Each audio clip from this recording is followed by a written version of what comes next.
दैन्य और गुप्त, देने के बाद अहंकार नहीं और देने के बाद कोई जान न पावे, वो सुकृत, वो जाते हैं सुकृत लोगों को। और जो मनमानी आचरण करते हैं पापाचार, नरक और नीच योनियों को।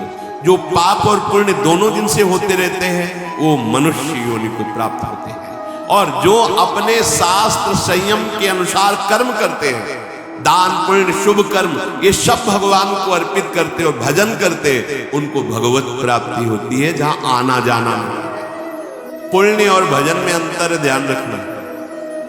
तीर्थों में जाके खूब दान और पुण्य सब, ये यज्ञ आदि बड़े बड़े अनुष्ठान करवाना, देव मंदिरों को स्थापना करना, कुआं बावरी और सेवा करवाना, ये सब पुण्य के अंतर्गत आता है। मैं कर रहा हूं ना।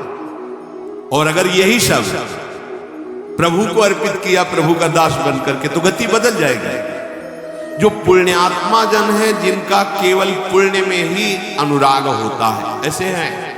हमने देखा था कानपुर में एक, जब आश्रम में रहते थे तो गुरु आश्रम में, तो एक मैदा फैक्ट्री के बहुत बड़े, कई मैदा फैक्ट्रियां थी, पर वो पुण्यात्मा से देखा, उनका स्वभाव देखा।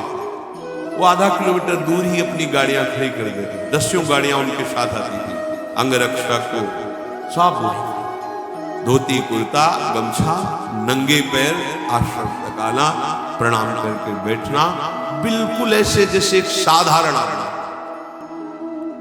सतचंडी यज्ञ कानपुर में की थी, करोड़ों रुपया लगा, सब भोजन जो जितना चाहो। वो आप सेवा जानते क्या करते थे? एक ऐसे ड्रम जैसा ले हुए साथ, तो एक झाड़ू, जहां कोई दोना पत्तल फेंक कर डाल। जैसे कोई पूछता है यज्ञ कौन करा रहे हैं, भाई हमको तो सेवा, यहाँ दोना पत्तल उठाने, आप किसी और से जानकारी। वो स्वयं एक पैसा किसी का नहीं, स्वयं अपना। ये पुण्यात्मा पुरुष जानने भी नहीं दे रहे कि कौन कर रहा है। ऐसे पुण्यात्मा पुरुषों को स्वर्ग, उत्तम लोक की प्राप्ति, भगवत प्राप्ति शब्द अलग है, उत्तम लोकों की प्राप्ति होती है। और जो शास्त्र विरुद्ध मनमानी आचरण करते हैं, क्या शास्त्र कहता है, क्या संत कहते हैं, उसकी तरफ ध्यान ही नहीं, फिर उनको नारकी गतियों में जन्म मिलता है और नरक की प्राप्ति होती है। वहां कष्ट भोग करके नीच योनियों को प्राप्त होते हैं।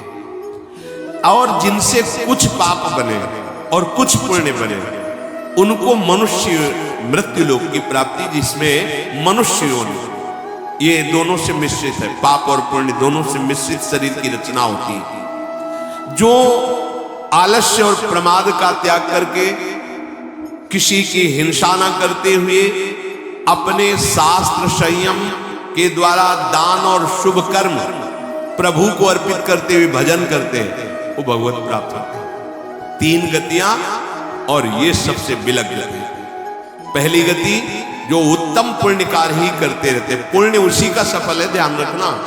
धर्म से कमाया हुआ और कोई जान न पावे, वो पुण्य। और जो ये प्रकाशित किया जाता है, तो 4 लोग जो उसकी बड़ाई करते हैं, वहीं उसका प्रभाव खत्म हो जाता है। इसीलिए जो चतुर सुजान दाता होते हैं, कोई जान ही न पावे, जिसको अपने यश सुनने की अभिलाषा होती है और बड़ाई पाने की अभिलाषा होती है, सम्मान प्राप्ति, वो यही भोग लेता है। वो पुण्य उसको स्वर्ग ले जाने लायक नहीं रहता है। स्वर्ग ले जाने वाला या उत्तम लोगों की प्राप्ति कराने वाला वो पुण्य होता है जो किया और कोई जाना नहीं। बिल्कुल, कितनी बड़ी बात है, करोड़ों अरबों रुपया लगा कि यज्ञ कर रहा हो, वो व्यक्ति स्वयं दोना पत्तल फेंक रहा है। अगर कोई पूछ दे उनसे कि यज्ञ कौन करा रहा है, तो वो कहते हैं मुझे तो ये सेवा मिली, आ गया, मैं जानता नहीं, आप किसी और से बात की। पूरा निरीक्षण, और सब उनके आदमी दैन्य हाथ जोड़े सबकी सेवा में, वो केवल दोना पत्तल बोले। भगवान श्री कृष्ण के राजस्व यज्ञ में अग्र पूजा हुई और सबके चरण धोने की सेवा सरकार की। दैन्य और गुप्त, देने के बाद अहंकार नहीं और देने के बाद कोई जान न पावे, वो सुकृत, वो जाते हैं सुकृत लोगों को। और जो मनमानी आचरण करते हैं, पापाचार, नरक और नीच योनियों को। जो पाप और पुण्य दोनों दिन से होते रहते हैं, वो मनुष्य योनि को प्राप्त होते हैं। और जो अपने शास्त्र संयम के अनुसार कर्म करते हैं, दान पुण्य शुभ कर्म, ये सब भगवान को अर्पित करते और भजन करते, उनको भगवत प्राप्ति होती है, जहां आना जाना नहीं। जो विपरीत आचरण करता है, मनमानी आचरण करता है, वो पशु पक्षी की योनियों में जन्म लेता है। इसका कारण यह है कि वो काम और क्रोध लोभ से युक्त होकर के मानवता से भ्रष्ट हो जाता है, इसलिए उसे नीच योनियों की प्राप्ति होती है। प्रयोजनवश जीव प्रायः इन्हीं 3 गतियों को प्राप्त होता है।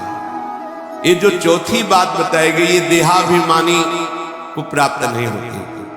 देह भाव से युक्त होकर इंद्रियों की परवस्तावश जो बार बार भोगों को भोगता है, उसे जन्म लेना पड़ता है और दुख सुख का उपभोग करते हुए फिर जीवन बिताकर फिर मरण फिर जन्म।